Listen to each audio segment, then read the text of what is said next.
तुम्हाला माहिती आहे का, जर आपण सोयाबीनमध्ये थोडंसं मीठ, लाल तिखट आणि दही घालून जर 5 मिनिट मॅरिनेट करण्यासाठी ठेवलं तर मसाला आतपर्यंत जाईल की चव एकदम जबरदस्त लागते.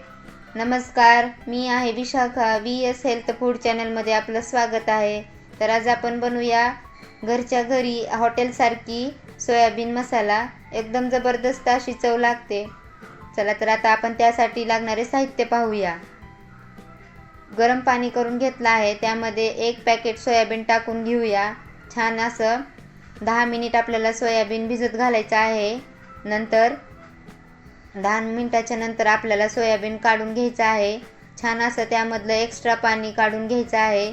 तर पाहू शकता आपलं सोयाबीन किती छान असं फुललेलं आहे. तर आता मॅरिनेट करून घेऊया. चला तर आता मसाले टाकून घेऊया. चवीनुसार मीठ टाकलं आहे. लाल तिखट 1 चम्मच, अर्धा चम्मच एवढं हळद टाकलेले आहे.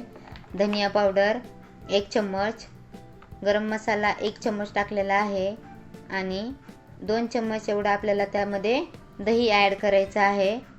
दही टाकून छान असं मिक्स करून घ्यायचं आहे. यामुळे सोयाबीनमध्ये आतपर्यंत सर्व मसाले जातील. यामुळे तर अशी जबरदस्त चव लागते. चला तर आता फोडणीसाठी साहित्य पाहूया. आता फोडणी टाकून घेऊया. 2 ते 3 चम्मच आपण तेल टाकून घेतलं आहे.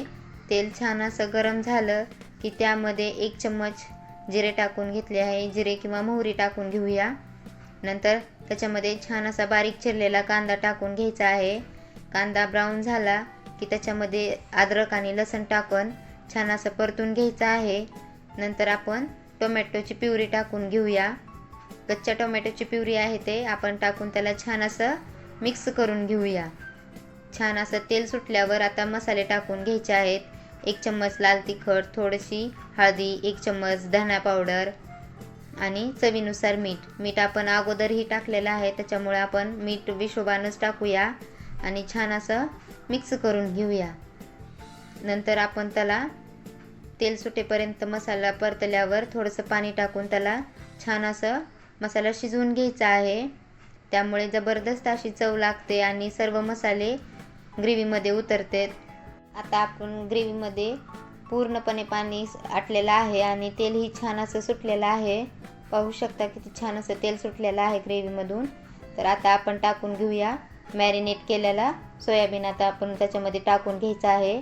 सोयाबीन टाकून छान असं मिक्स करून घेऊया आणि त्याच्यावर झाकण ठेवून 5 मिनिट झाकून ठेवूया. नंतर झाकण काढल्यावर पाहू शकता किती छान असं आपलं सोयाबीनमधून तेलही सुटलेलं आहे. थोडंसं पाणी टाकून अर्धा कप किंवा अर्धा ग्लास पाणी टाकून तुमच्या हिशोबाने त्याला छान असं मिक्स करून घेऊया. नंतर त्याच्यामध्ये कोथिंबीर टाकून आणि मिक्स करून घेऊ. थोडीशी 1 चम्मच एवढी आपल्याला कसुरी मेथी टाकायची आहे आणि त्याच्यावर झाकून ठेवून 7 ते 8 मिनिट आपल्याला शिजवून घ्यायचं आहे. पाहू शकता किती छान असं तेलही सुटलेलं आहे आणि ग्रेव्ही किती छान अशी झालेली आहे एकदम. तर तयार आहे आपला सोयाबीन मसाला. तुम्ही पण ट्राय करून बघा आणि सांगा 5 मिनिट मॅरिनेट केल्यावर चव कशी वाटली कमेंटमध्ये नक्की सांगा. आणि लक्षात ठेवा, सुरुवातीला सांगितल्याप्रमाणे 5 मिनिट मॅरिनेट केले तर चव अजूनच जबरदस्त लागते. अशा सोप्या रेसिपीसाठी चॅनलला सबस्क्राईब करा, लाईक करा, शेअर करा. थँक्यू.